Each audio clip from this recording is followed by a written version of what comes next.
Good afternoon. Glad you are tuning in to Faith Fuel Devotions. Over the last few weeks, we've been looking at this idea of embracing wisdom in James chapter number 1.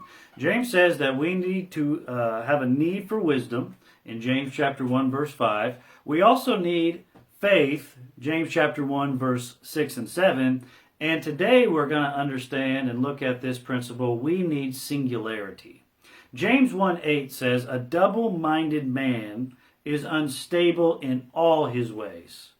This idea of being double-minded means to be two-spirited, like there are two forces inside of you fighting for control.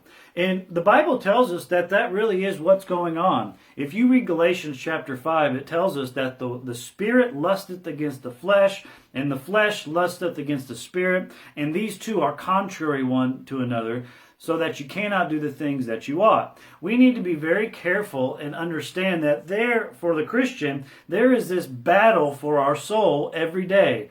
Am I going to live for God, or am I going to live for self? And this battle takes place in our minds consistently.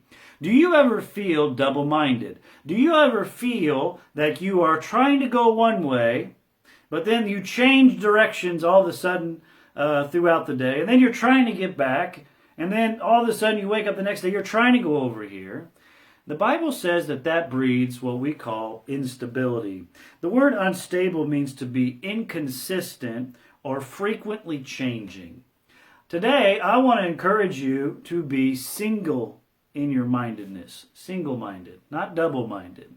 And I really think we have a great illustration of this in the life of David and Saul.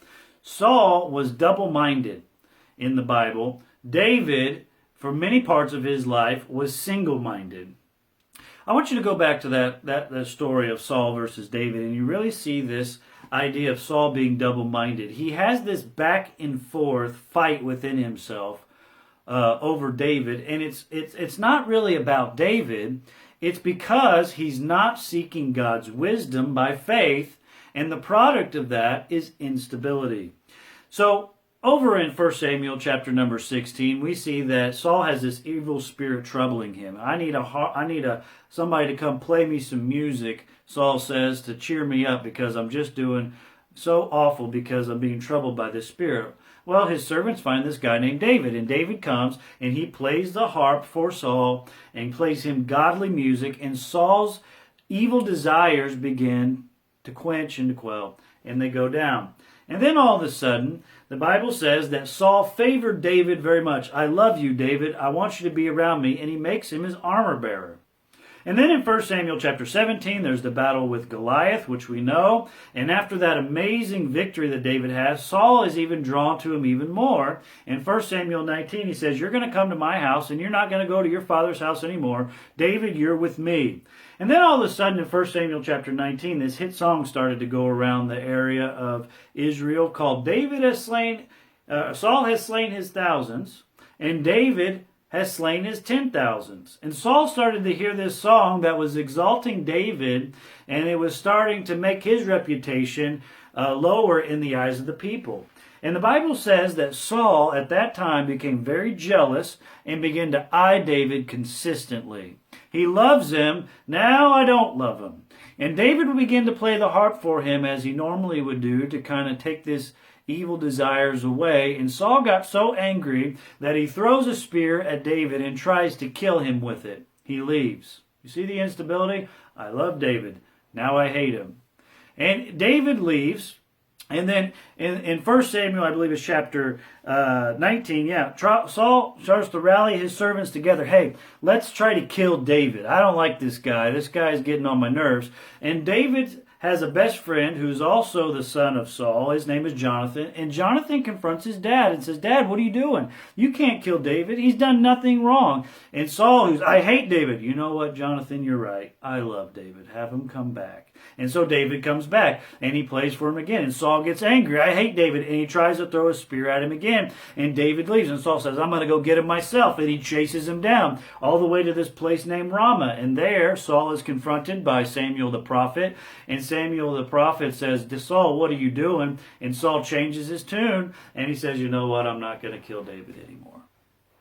And then in 1 Samuel chapter 21, David has to leave because Saul is not going to change his mind. And then over in 1 Samuel 23, Saul starts to pursue David out in the wilderness while he's hiding from him as a fugitive. He goes and tries to find him. He's searching all throughout the hills.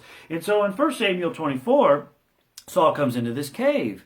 And David's in the cave too. And Saul doesn't know that David's in there. He's in there by himself. And so David kind of creeps up and cuts a little piece of cloth off of his skirt. And Saul leaves the cave. David waits until Saul's a good distance away. He takes that piece of cloth, goes up to a high point and says, Saul, I could have killed you, but I didn't. Why are you trying to do this to me? I've done nothing wrong. And Saul sees that. He says, David, you're right. I'm wrong. I'm not going to do this anymore. I'm going to go back. I love David. I hate David. I love David. I hate David. There's the end of the story, right? No. A couple chapters later, David is still out on the run, and Saul says, you know what? I don't know why I stopped trying to hunt him down. I'm going back. And he goes out there and he tries to find him. And when he tries to find him this time, Saul is sleeping on the ground in the midst of his servants, and David sneaks up with Abishai, takes his spear, takes his water bottle, goes up to a high place where Saul can't get to him, confronts him again, and Saul repents again and goes back and promises again he'll never do it. You ever feel like that sometimes? I'm going to live for God. No. I'm going to love this person. I'm going to hate this person. I'm going to stop getting involved in that. No, I'm going to get involved in that. You ever feel like that?